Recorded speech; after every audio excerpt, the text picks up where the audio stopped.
You take care of those tonsils for a second. Ladies and gentlemen, every year we want to make sure you understand all the great work being done by the American Heart Association. And we like to show you firsthand some of the work that's done. And we always offer testimonials, people who've gone through situations. So we have a tremendous story tonight of a young man by the name of Luke Ball, who is a heart disease survivor.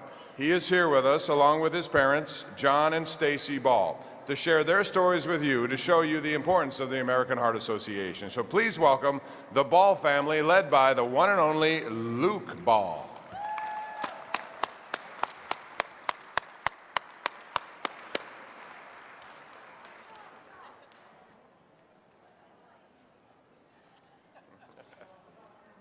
I could go this way.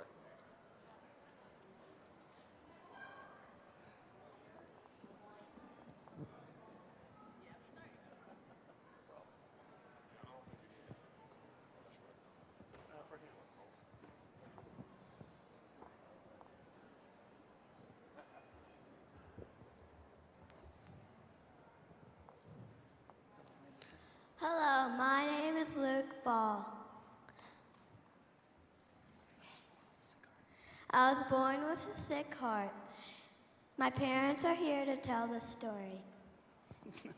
Wonderful. Thank you, Luke. Thank you.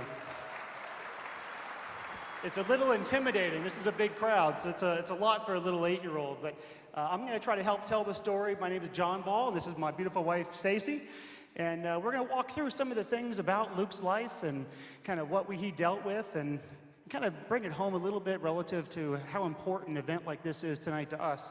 You know, Luke was born with a very complex congenital heart defect, and not to go into all the details, but basically he was kind of had half a heart, right? One of his ventricles didn't form.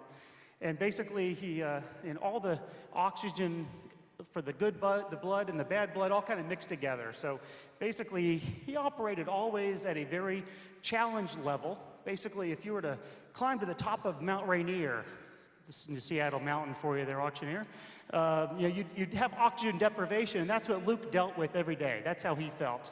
You know, so it was a significant challenge for him, and we went through a lot of difficulties. He went through a lot of surgeries. He had quite a few open heart surgeries. We had a very challenging 11-hour surgery. He had a stroke. He has been through a whole lot. You know, the long and short of it is, he's probably been under anesthesia 20-some-odd times, a lot more than a normal person should have to deal with, and it was a significant challenge for us. When Luke was, growing up in a family with 2 older brothers and a younger brother, it was a lot of activity, a lot of running around, and you want to go around and chase your brothers around, and Luke didn't have the ability to do that.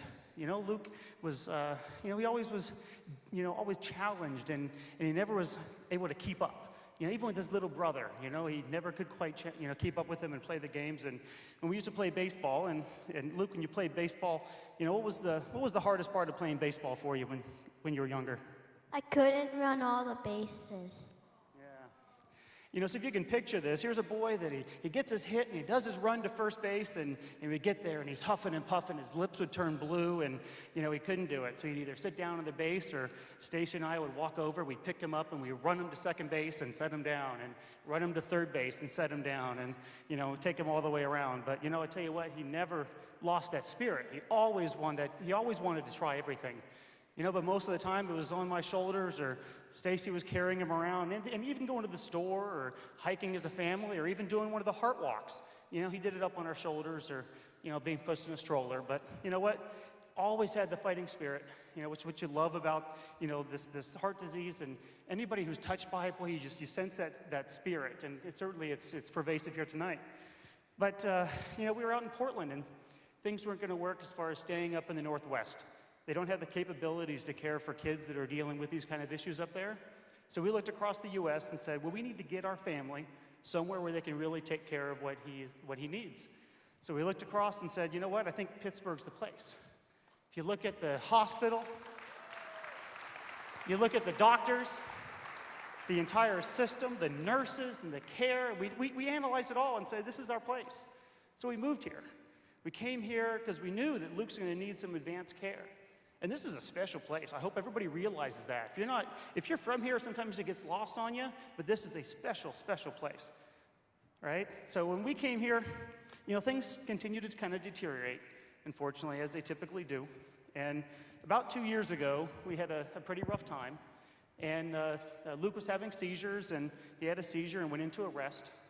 Luckily, my wife, Stacy, was there with him and was able to give CPR along with a good Samaritan who was there. And, we got real lucky, dodged a bullet and got him to Children's, and they put him on the heart transplant list. Spent a couple months there. And it's a hard time in the hospital. We had a lot of great visitors. This is one of those things about this Pittsburgh community. We had people from the Pirates and, people from Pitt and the Penguins and Steelers. I mean, it was a great group of people, and they were coming in to spend time to try to help people that are in the hospital and help keep these kids' spirits high. And, as much as they do, unfortunately, time ticks by and it gets worse. And eventually on Christmas Eve, unfortunately, they said, you know what? Things are going bad. We better send you down to the ICU. But luckily, did Santa find us in the ICU? Yeah, Santa found us. That's a good thing. So, just when things are going tough for us, we got a great call on the December 29th, and we got a donor heart. And we'll say thank you to that family who shared that with us.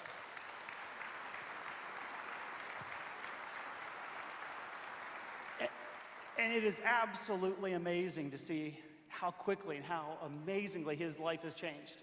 This is a boy that, he couldn't do the things he wanted to do. He couldn't play the different sports. He was limited in so many ways. And he recovered so well. Again, a testament to the hospital, the doctors, the Child Life Organization, the nurses, just the entire network here in Pittsburgh. It was so strong.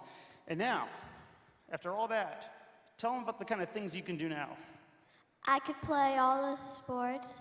I could play basketball, baseball, flag football. I tell you. After all of that, can you imagine? He's out there playing flag football. It's so amazing. This is a kid that, when I was born at that age, if I had the condition Luke had, I wouldn't have made it more than 2 weeks. There was nothing that could be done. And here we are with all the technology, all the research and development. There was a path. There was a plan, and they could handle that. And it's amazing that here he is 2 years later, and he's running around, and he's bouncing all over the place. It's a great thing. Yeah, look at that. Yeah. Yeah, he threw out the first pitch in a Pirates game, and he threw an absolute strike, by the way. So, Luke, what is your dream? To play baseball for the Pirates. Yeah.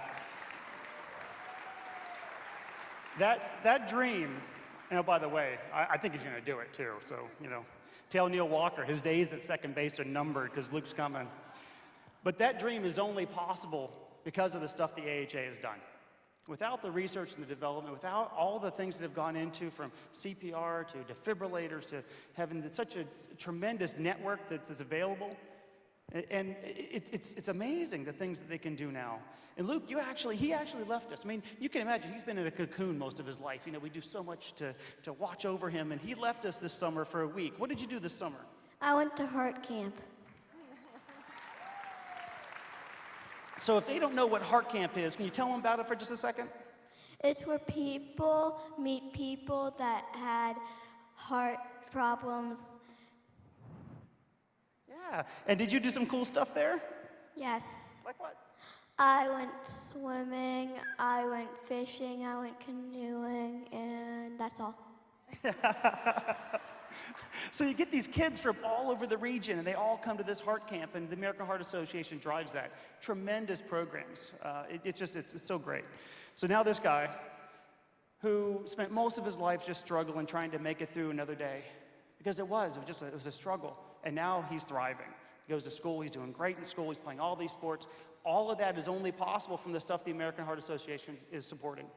And, it's an honor for us to be able to be here and share this story. I know many of you have so many stories. And even tonight, if you go down to Children's Hospital, there's probably a dozen kids down in the cardiac ICU. There's probably another dozen that are up on the 8th floor. And all those kids, they're fighting. They're fighting for their opportunities, just like we are. And I'd be remiss if I didn't mention one of our good friends, one of Luke's good friends, his little idol, Sammy, who just had her 3rd heart transplant. Yeah? Oh, Sammy's amazing. So ultimately, we would like to say thank you very much for your time here tonight, everything that you're doing in support of the American Heart Association. It makes a difference to so many people throughout the community, and we really appreciate being able to share our story. Luke, do you have anything last to say? Thank you for coming and supporting the American Heart Association. Thank you.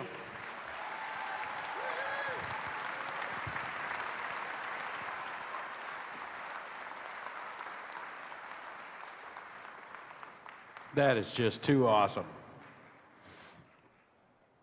Boy, they're a tough act to follow.